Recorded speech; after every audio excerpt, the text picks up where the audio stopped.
আসসালামু আলাইকুম। কেমন আছেন সবাই? আশা করি ভালো আছেন আল্লাহর রহমতে। আমি অনেক ভালো আছি। তা আজও একটা কাজ নিয়ে আসলাম। এটা একটা বাটাম ফোন, বার ফোন, ছোটো ফোন। তা ফোনটার সমস্যা হচ্ছে যে কাস্টমার বলছে যে চার্জটা নিচ্ছে না। দেখেন আমি চার্জার এখানে ঢুকাইছি, এই যে নাড়া দিয়ে রাখলে, এরকম ব্যাকা করে রাখলে মোটামুটি চার্জটা এই যে লাইনটা আসে। ব্যাকা করে চার্জার আমি ব্যাকা করে ধরছি, চার্জটা আসছে। ছেড়ে দেবো, ওই যে অটোমেটিক চলে গেছে। সেক্ষেত্রে পুশটা, এই চার্জিং পুটটার সমস্যা, এটা অথবা লুজ কালেকশন অথবা নষ্ট হয়ে গেছে ভিতর থেকে। যাই হোক, কাজটা আমি করব, আপনারা সবাই মনোযোগ সহকারে দেখুন। যারা ছোট আছেন, ছোট টেকনিশিয়ান, যারা সব পারেন না, খুব টুকটাক হালকা পাতলা কাজ, তাদের জন্য ঠিক আছে। তো আগে সিম মেমোরি খুলে নিছি, নাটটা আমার আগে খোলা ছিল, আমি ফার্স্ট খুলতেছি সেটটা। তো আপনারা কাজটা দেখেন কীভাবে সহজভাবে লাগাতে পারবেন, এটা সুন্দরভাবে লাগানো যায় সেটাই দেখাবো আজ। আগে মাদারবোর্ডটা এখান থেকে আমি খুলে নিব, খুলে নিয়ে এখান থেকে ধাক্কা দিলে এটা খুলে যাবে। এগুলো সব আমরা খুলে নিব। এগুলো খুলে নিয়ে স্পিকারটা এখান থেকে খুলে নিব, নাহলে আমি মাদারবোর্ডটা এখান থেকে বাইর করতে পারবো না। এই আঠা দেওয়া ছিল তো, সব খুলে নিলাম। কেসিংগুলো আমরা রাখি সাইডে। দেখেন পুটটা এখান থেকে কেউ চেঞ্জ করে নাই, ফার্স্ট চেঞ্জ হবে। মাদারবোর্ডটা একেবারে ইনটেক, আগে পরে সেটটা কেউ খোলেও নাই, ফার্স্ট আমি খুলতেছি। এই কাগজটা আমরা উঠিয়ে নেব। কিবোর্ড যেটা, কিবোর্ডটা যদি আমরা না তুলি তাহলে এটা আমরা যখন হটগান দিয়ে হিট করব তখন এটা পুড়ে যাওয়ার সম্ভাবনা আছে। এটা আমি খুলে সাইডে রেখে দিলাম, ঠিক আছে। তো আসুন দেখি আমরা কাজটা কীভাবে ভালোভাবে করা যায় সেটাই।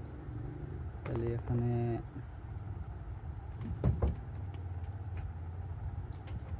আমার কিছু আসবাবপত্র লাগবে কাজের জন্য, এগুলা দেখি কিনে আনার দরকার। তা ফার্স্ট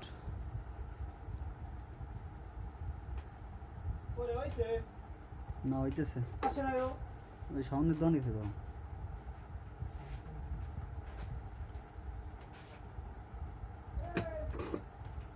আমরা একটা পেজ দিয়ে নিলাম, এটা হট গান, বাকু ভালো হট গান। আমরা উপর থেকে পেজ দিয়ে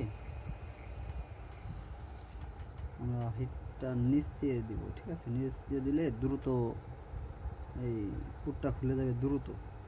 উপর দিয়ে দিলে খুলবে, প্লাস নিচ দিয়ে দিলে দ্রুত হিটটা লাগে মাদারবোর্ডটা নরম হয়ে অথবা ওই পুটের কোনো একটা পিন খুলে যাওয়ার সম্ভাবনা থাকে, উঠে যাওয়ার সম্ভাবনা থাকে, এগুলো উঠবে না, ঠিক আছে।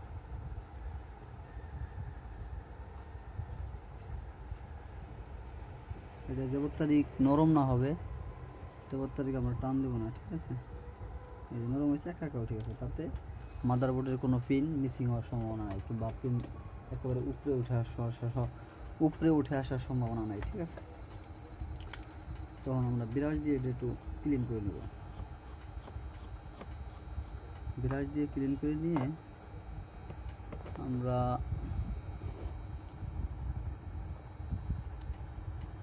ব্রাশ দিয়ে একটু পরিষ্কার করে নেব, যাতে ময়লা, আদার্স কোনো ময়লা থাকলে ওগুলো মুছে যায়।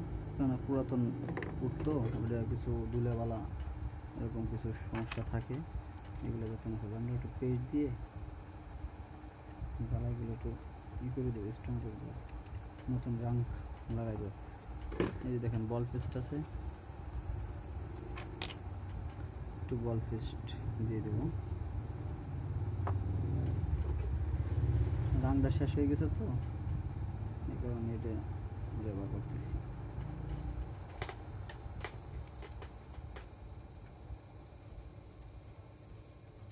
এখানে দেখেন জ্বালাইগুলো একেবারে নিখুঁত, পিনগুলো নিখুঁতভাবে আছে। এগুলো আমি এখন একটু দিলাম।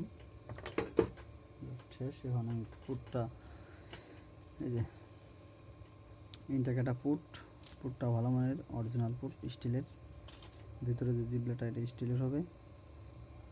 এটা অনেক ভালো, মানে কাস্টমার যদি যত্ন সহকারে চালায় আশা করি 6 মাস 1 বছরের ভিতরে এই পুটে হাত দেওয়া লাগবে না আশা করা যায়। ঠিক আছে, এটা ব্যবহার সব কাস্টমারের উপরে।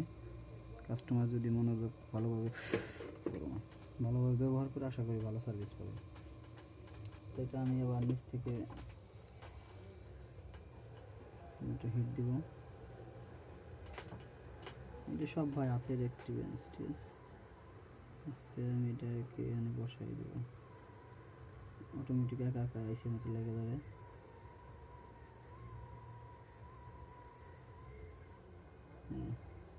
প্রত্যেকটা ঝালাই তল থেকে নিচ থেকে উপর থেকে হিট নরমে হিটে লেগে গেছে একেবারে।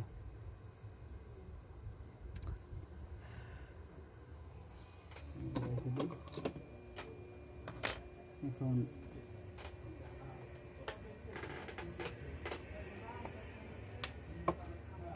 এটা লাগানোর শেষে আমি ঢক মতো এটা থিনার দিয়ে এটা পরিষ্কার করে দেবো, যেন আদার্স যে পেজগুলো আছে, যে পেজগুলো দিয়ে আমি কাজ করছি, এই পেজগুলো মুছে যায়। ঠিক আছে, এই পেজগুলো থাকলে তো ওই খারাপ দেখা যায়, প্লাস সমস্যা হতে পারে। একেবারে দেখেন একেবারে নিখুঁতভাবে কাজটা সম্পন্ন হয়েছে। দেখুন মাদারবোর্ডের জ্বালাইগুলো দেখেন একেবারে ক্লিয়ার, একেবারে দেখছেন একেবারে জ্বালা একেবারে কমপ্লিট। এখন এটা আমি চেকের পেলাম।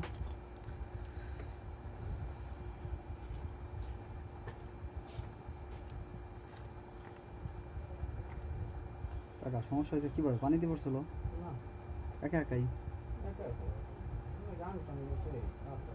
হুম, ঠিক আছে ভাই আমার এটা এরকম চালু লাগে না, সবই হবে, তোমারটাও নিয়ে এসে হয়ে যাবে। বেশ বলে মাঝে সাথে সিম খাই যায়, বুঝছেন ভাই? এই যে আমার কাকা এতিমনি, কাকা এতিমনি।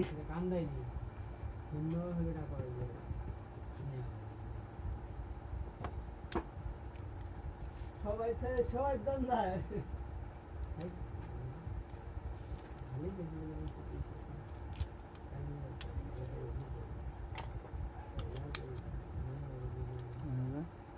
খালি রঙের ভাড়া মারছেন